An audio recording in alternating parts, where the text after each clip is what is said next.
नमस्कार मैत्रिणींनो, यशराज रेसिपीजमध्ये आपलं स्वागत आहे।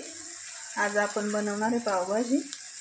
त्याच्यासाठी आपण बघा हे सगळे मटेरियल आपण कापून घेतले आणि कुकर लावून शिजवून घेतले होते। त्याच्यात आपण टाकले बटाटा, टोमॅटो, वाटाणा, फ्लावर, ढोबळी मिरची, एवढं सगळं मी कापून आपलं कुकरला शिजवून घेतलेलं आहे। आता आपण इकडे मसाला परतायला टाकलाय। याच्यामध्ये आपण वाटले लसूण, आलं, टोमॅटो आणि कोथिंबीर, खोबरं वाटलं आपण थोडंसं। तर ते सगळं वाटण आपण लसूण पण वाटलं आहे बघा, कच्चा सगळं वाटलं आहे, कांदा वगैरे कापून।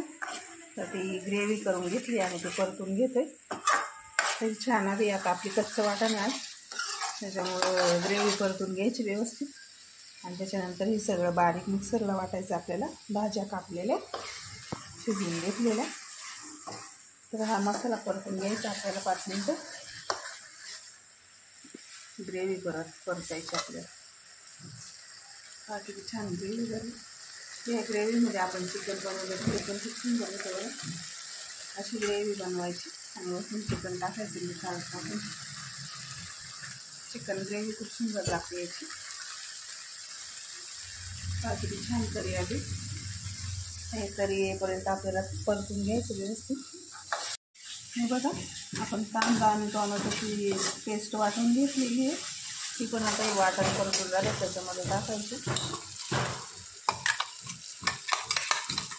ती पण परतून घ्यायची म्हणजे टोमॅटोचा वास येत नाही, परतायची तिला। आपण आता बरीच पावभाजी बनवणार आहे, कढई भरून जरा पाहून यायची आज पावभाजी आपली चालली आहे बघा। तरी परतून घेऊया टोमॅटो 2 मिनटं।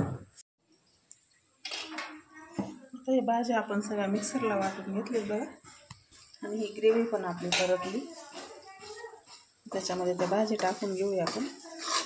ग्रेव्ही बघा किती छान कलर आला।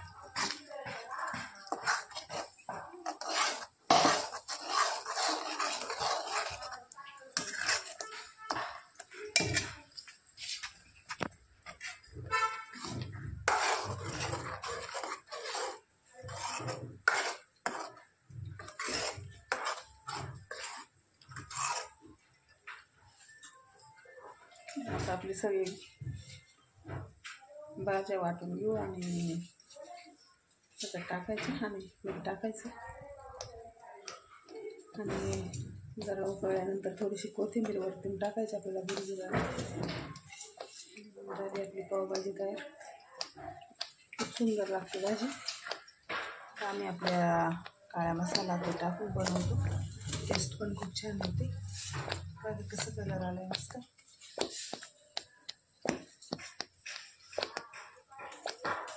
सगळ्या भाज्या आपल्याला फेटून घ्यायच्या मिक्सरमध्ये आणि टाकायचे त्याच्यात। हे बघा भाजी झाली, छान कलर आलाय तिला। थोडीशी कोथिंबीर टाकूया आपण, त्याच्यामध्ये चवीपुरतं मीठ टाकू।